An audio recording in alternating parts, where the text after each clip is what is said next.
کیا قیامت میں انسان سے صرف اس کے اعمال کے بارے میں سوال کیا جائے گا؟ جنتی ماحول اور جہنمی ماحول کیسا ہوتا ہے؟ کیا مومن قیامت کے دن شفاعت کر سکتا ہے؟ آئیے جانتے ہیں ان سوالوں کے جوابات کے بارے میں ہمارے آج کے اس ایپیسوڈ میں۔ بسم اللہ الرحمن الرحیم۔ محترم ناظرین، سلام علیکم۔ سبیل قرآن کے اس تفسیری پروگرام میں ایک بار پھر آپ کو خوش آمدید کہتے ہیں۔ آج آپ کے سامنے سورہ شعراء کی آیت نمبر 90 سے 104 تک کی تفسیر لے کر حاضر ہوئے ہیں۔ تو آئیے سب سے پہلے اس سورہ کی آیت نمبر 90 سے 95 تک کی تلاوت کو اس کے ترجمے کے ساتھ سنتے ہیں۔ كتاب أنزلناه إليك مبارك ليدبروا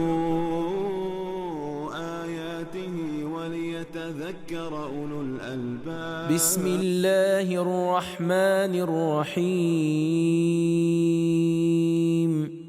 وأزلفت الجنة للمتقين وبرزت الجحيم للغاوين وقيل لهم أين ما كنتم تعبدون من دون الله هل ينصرونكم أو ينتصرون فكبكبوا فيها هم والغاوون وجنود ابلیس اجمعون۔ اور بہشت پرہیزگاروں کے قریب کر دی جائے گی اور دوزخ گمراہوں کے سامنے ظاہر کر دی جائے گی، اور ان لوگوں یعنی اہل جہنم سے پوچھا جائے گا کہ خدا کو چھوڑ کر جن کی تم پرستش کرتے تھے آج وہ کہاں ہیں؟ کیا وہ تمہاری کچھ مدد کر سکتے ہیں یا وہ خود اپنی آپ باہم مدد کر سکتے ہیں؟ پھر وہ معبود اور گمراہ لوگ اور شیطان کا لشکر غرض سب کے سب جہنم میں آندھے منہ دھکیل دیے جائیں گے۔ تلاوت اور ترجمے کو سن لینے کے بعد اب آئیے ان آیتوں کے نکات کو بھی سن لیتے ہیں۔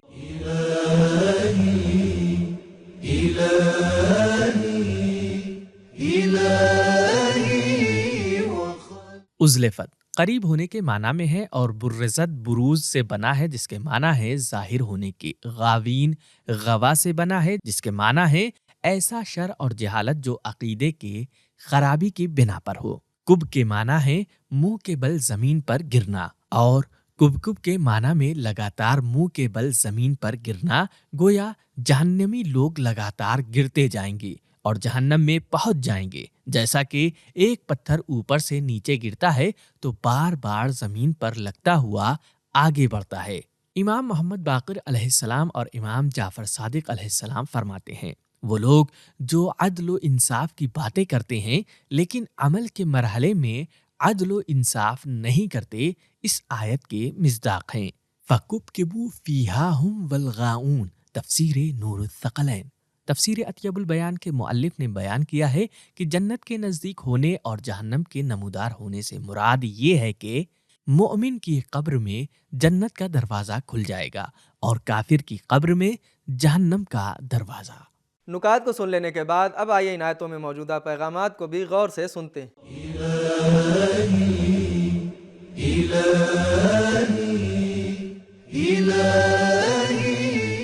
نمبر 1، پرہیزگار مومن انسان کا مقام جنت سے زیادہ بلند ہے، اسی لیے جنت کو مومن کے لیے حاضر کیا جائے گا۔ ازلفت الجنت للمتقین، بے شک جس نے اس دنیا میں گناہ سے دوری اختیار کی، قیامت میں جنت کو اس کی تمام تر عظمتوں اور بلندیوں کے ساتھ اس کے استقبال میں لایا جائے گا۔ نمبر 2، اللہ کی بشارت اس کے عذاب کے وعدے سے پہلے ہے۔ نمبر 3، جہنم کو دیکھنا یا اس چیز کو دیکھنا جس سے عذاب ہوگا، خود یہ ایک طرح کا عذاب اور تکلیف ہے۔ نمبر 4، مذمت اور طعنہ قیامت کے روحانی عذابوں میں سے ایک عذاب ہے۔ نمبر 5، انسان کے عقیدے اس کے انجام میں بہت ہی اہم نقش و کردار ادا کرتے ہیں۔ نمبر 6، قیامت میں عقیدے اور فکر کے بارے میں سوال ہوگا۔ نمبر 7، عبادت کا جذبہ سارے انسانوں میں پایا جاتا ہے، وہ الگ بات ہے کہ بعض لوگ منحرف اور گمراہ ہو جاتے ہیں۔ نمبر 8، خیالی خدا بھی جہنم میں جائیں گے اور گمراہ عبادت کرنے والے بھی۔ اب آئیے اس سورہ کی آیت نمبر 96 سے 99 تک کی تلاوت کو اس کے ترجمے کے ساتھ سنتے ہیں۔ قالوا وهم فيها يختصمون تالله إن كنا لفي ضلال مبين إذ نسويكم برب العالمين وما أضلنا إلا المجرمون۔ اور یہ لوگ جہنم میں باہم جھگڑا کریں گے اور گمراہ اپنے معبود سے کہیں گے خدا کی قسم ہم لوگ تو یقیناً صریحی گمراہی میں تھے کہ ہم تم کو سارے جہان کے پالنے والے خدا کے برابر سمجھتے رہے اور ہم کو بس ان گنہگاروں نے جو ہم سے پہلے ہوئے گمراہ کیا۔ تلاوت اور ترجمے کو سن لینے کے بعد اب آئیے نقطے کو بھی سن لیتے ہیں۔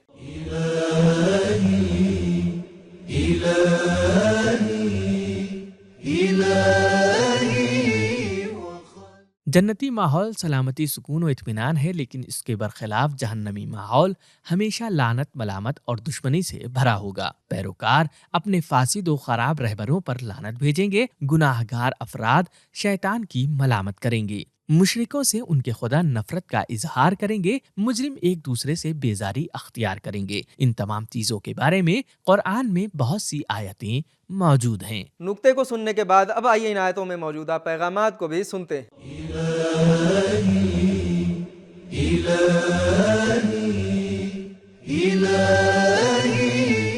نمبر 1، جہنمیوں کے درمیان لڑائی و بحث اور دشمنی ہوگی۔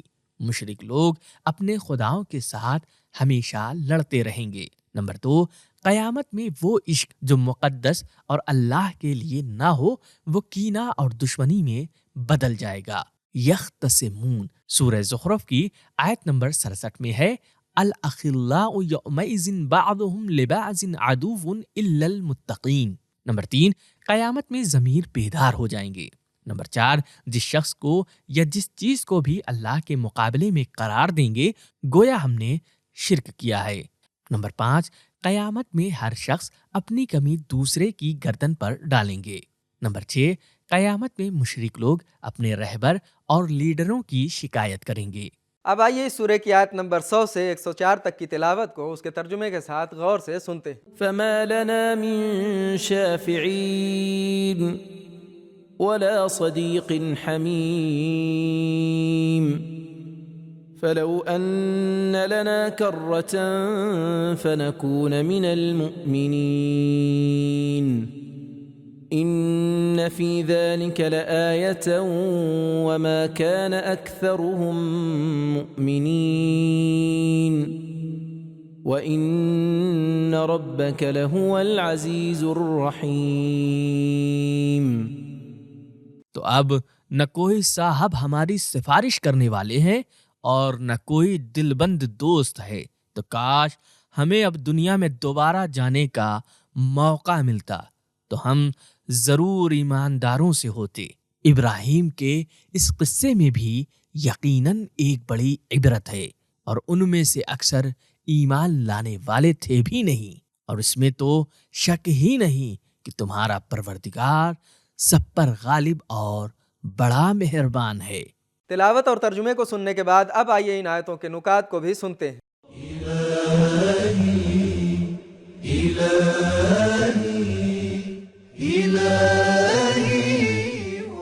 تفسیر مجموع البیان میں روایت نقل ہے کہ ائمہ معصومین علیہم السلام نے قسم کھائی ہے کہ وہ اپنے شیعوں کی شفاعت کریں گے۔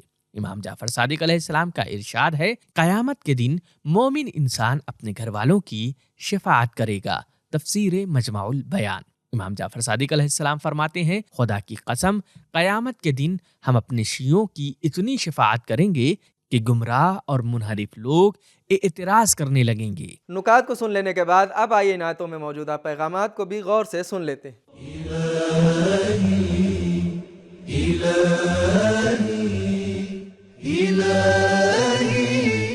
پیغام نمبر 1، قیامت میں شفاعت یقینی ہے، لیکن کچھ لوگ جن میں مشرک لوگ ہیں اس شفاعت سے فائدہ نہیں اٹھا پائیں گے۔ نمبر 2، دنیا میں گنہگاروں کی دوستی قیامت میں کوئی فائدہ نہیں دے گی۔ نمبر 3، انسان کو حتیٰ قیامت میں بھی اچھے دوست کی ضرورت ہوگی۔ نمبر 4، شفاعت حاصل کرنے کی شرط با ایمان ہونا ہے۔ نمبر 5، قیامت کا دن حسرت و کف افسوس ملنے کا دن ہے۔ نمبر 6، اگر لوگ خود نہ چاہیں بلکہ ہٹ دھرمی کریں تو اللہ کی بڑی سے بڑی نشانی بھی ان کی ہدایت کے لیے کافی نہیں ہے۔ نمبر 7، قدرت و طاقت ہوتے ہوئے رحم و مہربانی ایک الہی صفت ہے۔ نمبر 8، اے پیغمبر زیادہ تر لوگوں کے گمراہ ہو جانے سے پریشان نہ ہو کیونکہ آپ ہماری خصوصی حمایت و مدد کے سائے میں ہیں۔ نمبر 9، اللہ جو گمراہ لوگوں کو موقع و مہلت دیتا ہے وہ عاجز اور بے بس ہونے کی وجہ سے نہیں ہے بلکہ وہ اس کا لطف و کرم ہے، اس کی رحمت ہے کہ شاید واپس پلٹ آئیں، توبہ کر لیں۔ تو ناظرین کرام، ہم نے یہ جانا کہ قیامت میں صرف انسان کے اعمال کے بارے میں سوال نہیں کیا جائے گا بلکہ اس کے عقیدے اور اس کی سوچ کے بارے میں بھی اس سے سوال کیا جائے گا۔ جنتی ماحول میں سکون اور اطمینان ہوتا ہے لیکن جہنمی ماحول لعنت و ملامت اور دشمنی سے بھرا ہوتا ہے۔ قیامت کے دن مومن اپنے گھر والوں کی شفاعت کر سکتا ہے۔ یہ تھے ہمارے سوالوں کے جوابات۔ ملتے ہیں اگلے ایپیسوڈ میں، تب تک کے لیے خدا حافظ۔ سبیل قرآن، قرآنی سماج کی پہچان۔